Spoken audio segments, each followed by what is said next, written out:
Hello. Good morning, good afternoon, and good evening. Welcome sa ating channel. At bago tayo magpatuloy, pakihingi ng isang like and subscribe. At huwag kalimutang pindutin ang notification bell para lagi tayong updated sa mga bagong upload natin. Okay, so our topic is about union of sets. Continuation ito sa ating last na na-discuss, yung intersection. Tapos na tayo sa intersection at dito na tayo sa ating union of sets. So next na operation. The union of sets A and B written as A union of B or the union of set A at saka set B is the set of elements that are members of A or members of both A and B. Okay, so members ng A at saka members ng both A and B. Okay, so proceed tayo sa ating example. Given, example number 1, yung set A natin is A, E, I, O, U or A, E, I, O, U. Set B, A, B, C, D, E. Okay, so we will find the union of set A and set B. Okay, so union of set A at saka set B or A union of B.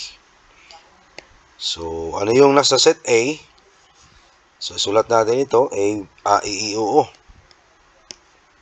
Okay. Tapos, di ba, both members sa A and B. So, sulat natin. Yung A, huwag na natin sulat kasi nakasulat na sa ating set. B, yes. Pwede pa. Okay. C, yes. Lagay natin yung C dyan. Yung D, yes. Sulat natin yung D. Yung E, wag na. Kasi nandyan yan si A. Nandyan si E. At saka si A. Di ba? So, ito na yung union ng set A at saka set B.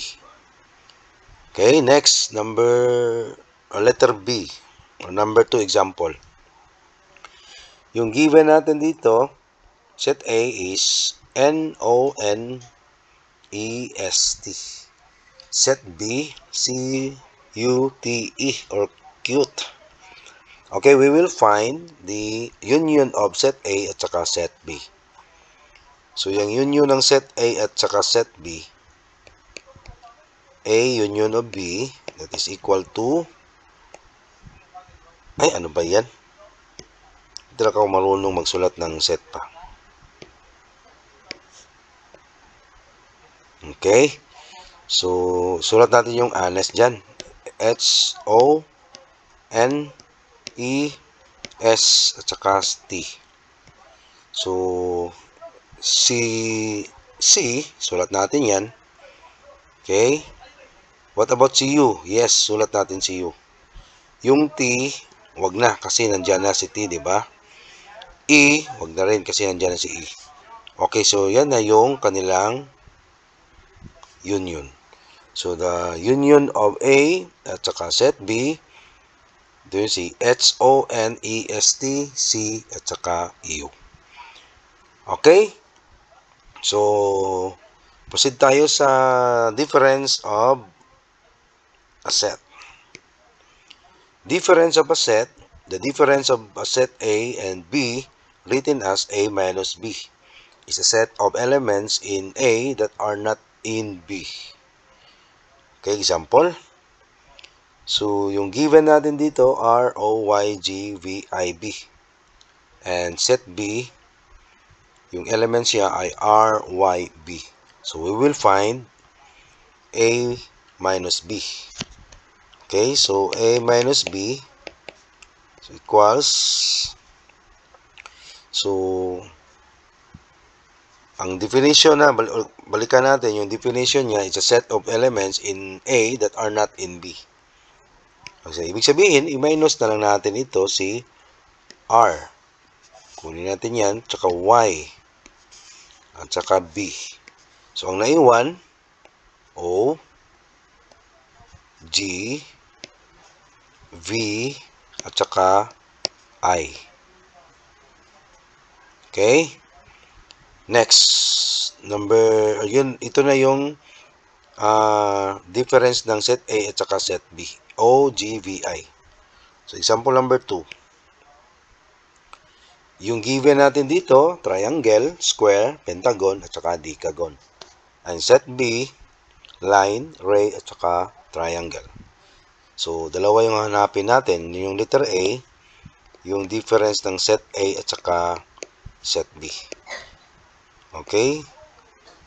So, i-minus na to yung element ni B kay A. So, ito yung A, ito yung B, di ba? So, yung triangle, alisin natin yung triangle dyan. So, therefore, ang naiwan, square,